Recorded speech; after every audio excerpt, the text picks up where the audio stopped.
کو صبح اٹھائیں آپ نماز کے لیے تو وہ اٹھتا ہی نہیں ہے، بار بار کہہ کے اس کو اٹھانا پڑتا ہے، اور اس نے سوات کی سیر کے لیے جانا ہو اور دوستوں کو ٹائم دیا ہو، تہجد کے وقت ہی تیار ہو کے بیٹھ جاتا ہے۔ اس کا مطلب ہے کہ اس کو نماز کا شوق نہیں ہے، جس کا شوق تھا اس کے لیے اٹھنا بھاری نہ ہوا۔ میرے والد گرامی سے کسی نے کہا جی جاگ نہیں آتی، تو فرمانے لگے صبح منڈی جانا ہو تو جاگ آ جاتی ہے، کچہریوں میں تاریخ ہو تو جاگ آ جاتی ہے۔ منڈی جانا یہ تمہاری بدنی ضرورت ہے، بچوں کے پالنے کے لیے، اپنی ضرورت کے لیے۔ کچہریوں میں جانا خوف ہے، نہ گیا تو میرے خلاف فیصلہ ہو سکتا ہے، تو تمہیں نہ امید ہے اللہ سے اور نہ اس کا خوف ہے، تو پھر کیسے جاگ آئے؟ یہ مان لیا کہ صبح کا اٹھنا، سحری کا اٹھنا نفس پہ شاک ہے، لیکن اگر کسی کی زندگی کی لذت اس میں رکھ دی گئی ہو، راہ خدا میں تکلیف اٹھانا مشکل سے ہی لیکن زندگی کا سرور اس میں رکھ دیا گیا ہو، وہ مزہ دیا تڑپ میں میری آرزو ہے یا رب، میرے دونوں پہلوؤں میں دل بے قرار ہوتا۔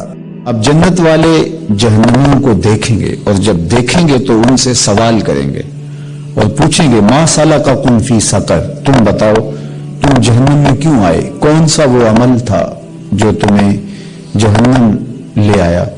تو وہ جو جواب دیں گے وہ سنیں، اور میں اور آپ اپنا محاسبہ کریں اور اپنے اعمال کی درستگی کے لیے کوشاں ہو جائیں۔ قالو، اہل دوزخ بتائیں گے لم نک من المصلین، ہم نماز نہیں پڑھا کرتے تھے۔ آج آتش دوزخ میں جلنے کا سبب یہ ہوا کہ ہم رب کے حضور سر بسجود نہیں ہوتے تھے، ہم اس کے حضور جھکتے نہیں تھے، ہمیں توفیق نماز نہیں تھی۔ اللہ اکبر۔ تو نماز دخول جنت کی ضامن ہے، اور نماز کو ترک کرنا جہنم میں جانے کا ذریعہ اور سبب ہے۔ میرے اور آپ کے آقا و مولا حضور ختم المرتبت صلی اللہ علیہ وآلہ وسلم نے ارشاد فرمایا اول ما یحاسب بہ العبد یوم القیامہ الصلاۃ، قیامت کے دن بندے سے سب سے پہلا پوچھا جانے والا سوال نماز کا ہوگا۔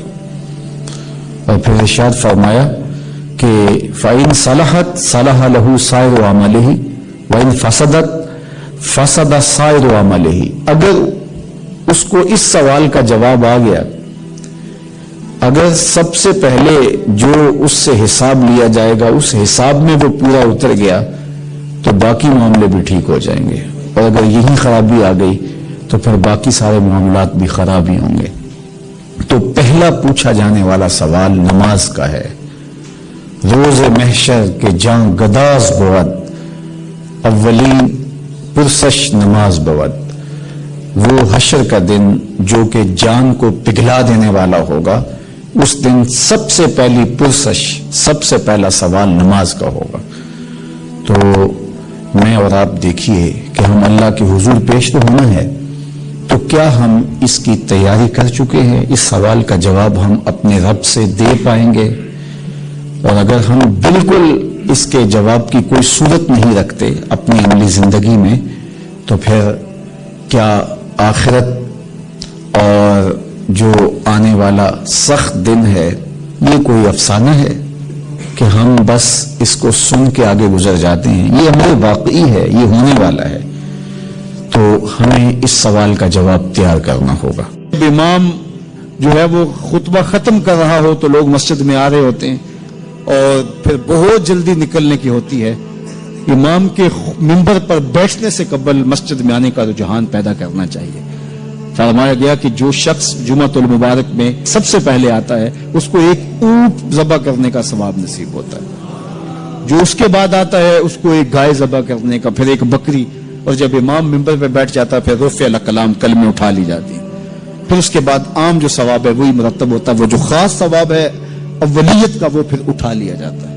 اس لیے کوشش کریں۔ میں سمجھتا ہوں اس میں ہمارے خطباء کا بھی بہت قصور ہے کہ بعض کا ممبر سے کوئی مربوط گفتگو نہیں ملے گی، کوئی منظم کلام نصیب نہیں ہوگا، اور کوئی با مقصد بات لوگوں تک نہیں پہنچائی جائے گی تو لوگوں کی دلچسپی نہیں ہوگی، لوگ پھر دیر سے آئیں گے۔ ایک تو یہ بات بھی ہے، لیکن دوسری بات یہ ہے کہ ہمارے ہاں عمومی طور پہ اجتماعی رویہ یہ ہے کہ مسجد میں دیر سے جانے کا فیشن، تو اس فیشن پہ نہ چلے، بلکہ امام اور خطیب کے منبر پر بیٹھنے سے قبل جتنا وقت گزرے گا آ کے بیٹھ کے تلاوت کرتے رہیں، ذکر و فکر میں مشغول رہیں، جتنی دیر آپ کو انتظار کرنا پڑے یہ آپ کے لیے خیر و برکت کا ذریعہ ہے، اور پھر آئیں اور پوری گفتگو سنیں، اور اس گفتگو کا یقیناً نتیجہ آپ کی زندگی میں مرتب ہوگا. اور اگر آپ سمجھتے ہیں کہ میں بہت زیادہ مصروف ہوں اور کوئی آپ کو کام ہے تو شریعت نے آپ کو اجازت دی ہے کہ آپ لیٹ بھی آ سکتے ہیں.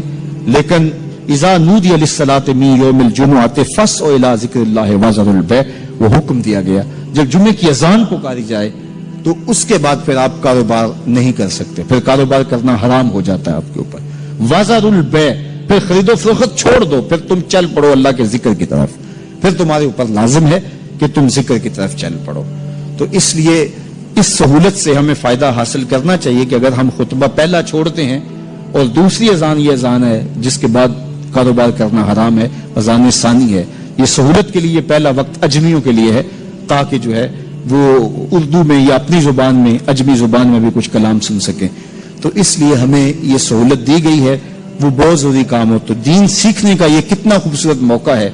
ہر جمعے آپ کو کسی نہ کسی موضوع پہ ایک خطیب لیکچر دیتا ہے، بات سناتا ہے، اور ایک موضوع پر مختلف احادیث قرآنی آیات کو پڑھ کے مطالعہ کر کے نتیجہ نکال کے آدھے گھنٹے میں پونے گھنٹے میں آپ تک ایک پورا میسج ڈلیور کرتا ہے.